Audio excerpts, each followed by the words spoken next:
Welcome to the deep dive.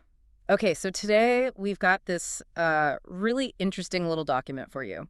It details the Bubble Trouble Challenge from a place called Soapy Springs. Right. And think of this as, you know, your quick guide to understanding what this, frankly, quite quirky event can actually teach us. Exactly. Our mission here is to sort of dig beneath the bubbly surface, you could say. Yeah, yeah. And pull out some maybe surprising insights that might just stick with you long after you're done listening. Okay, so let's set the scene. The challenge is pretty straightforward on paper. Blow the biggest bubble possible, But there's a catch. Right. You also have to keep it from popping and try not to, well, float away with it. which sounds whimsical, but yeah.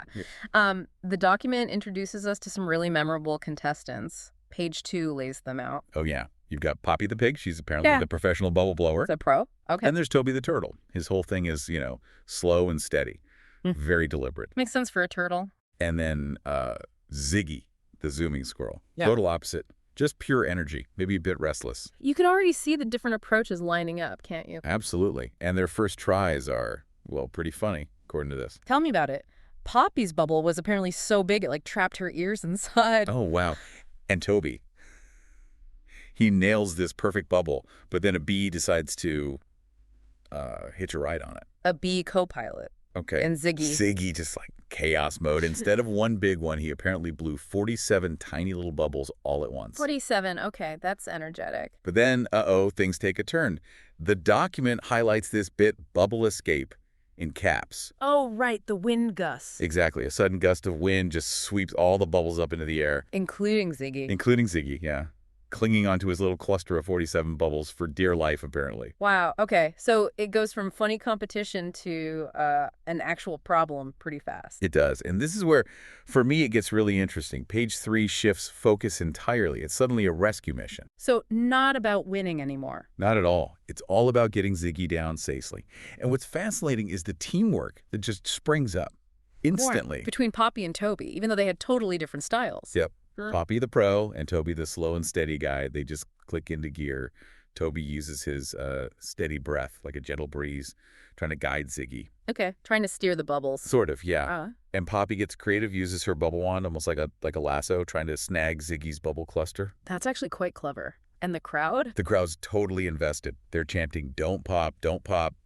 You can kind of feel the tension, even just reading it. So how does it end? Does the lasso work? Well, it takes one final gentle puff of air from Toby, perfectly timed, and then POP. Oh, no. No, it's okay.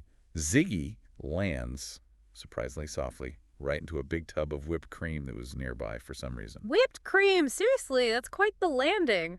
What did Ziggy think? His reaction, apparently, he yelled, "Best bubble ride EVR." Yeah. So, clearly not too traumatized. Huh. Only Ziggy. That's brilliant. And this whole thing actually led to changes, didn't it?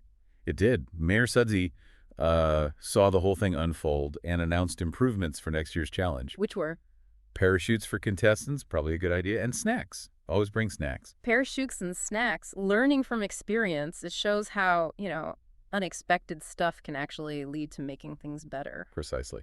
It's a neat little example of adapting. So let's pivot to the takeaways. What can you, our listener, get from this? The document has this What Kids Will Learn section on page 4, but honestly, it feels pretty universal. It really does.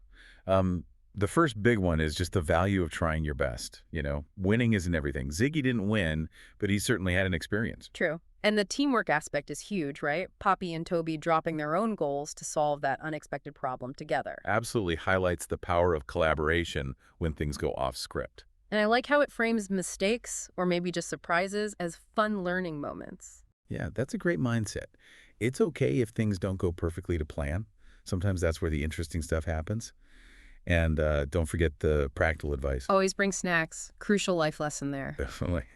But seriously, what the Bubble Trouble Challenge kind of reveals, I think, is that the real value isn't always in just nailing your own part perfectly. It's more about how you handle the unexpected. Exactly. How you adapt, how you work with others, and how you can even find positive things or learning moments when stuff goes a bit wild. So for you listening, someone who likes to get knowledge quickly and find those aha moments, This seemingly simple story about bubbles actually packs a punch. It does. It offers real insights into perseverance, working together, and just being open to surprises life throws at you. Okay, so to quickly sum up the main points we extracted, there's the importance of effort over just winning, the power of teamwork when things get tricky, Uh-huh. The need to be adaptable when plans change, and finding those learning opportunities, maybe even some fun in unexpected situations.